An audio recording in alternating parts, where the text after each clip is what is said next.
My name is Jesse. I am a hoofstock keeper here at the Naples Zoo, and I'm going to talk to you about some really cool animals we have here.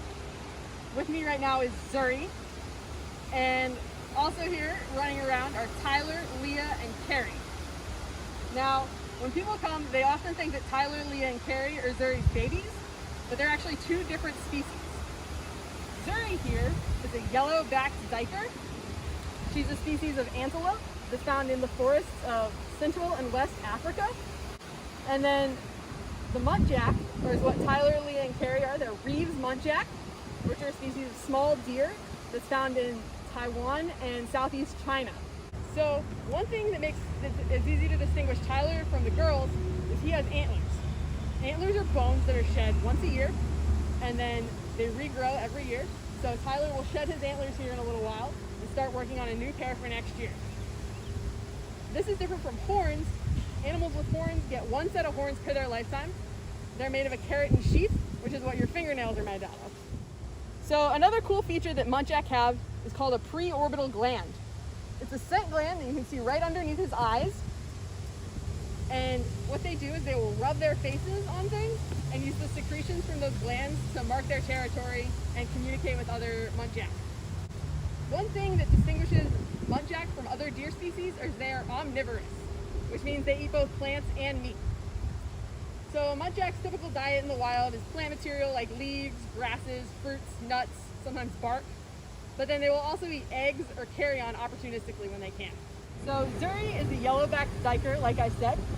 Yellow-backed duikers are the largest species of duiker. They're distinguished by, you can see that yellow fur on her back, which actually stands straight up when she's alarmed.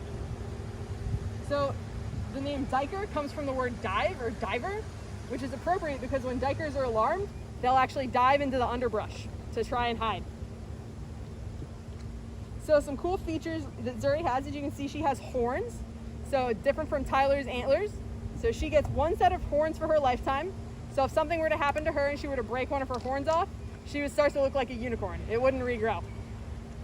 Zuri also has those pre-orbital scent glands like the Muntjac do.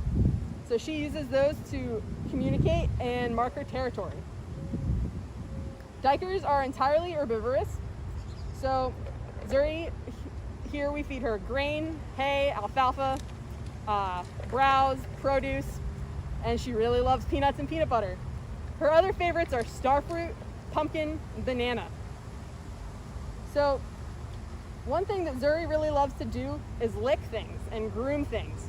So you'll sometimes see her grooming the Muntjac, which is one reason people sometimes think they're her babies.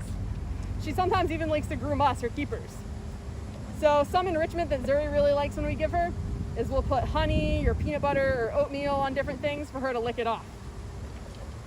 Zuri here is 18 years old, so she's pretty old for a duiker, but she's still doing really well. She's still living her best life here at the zoo. Thank you everyone for joining me today. I hope you enjoyed learning a little bit about Muntjac and duikers.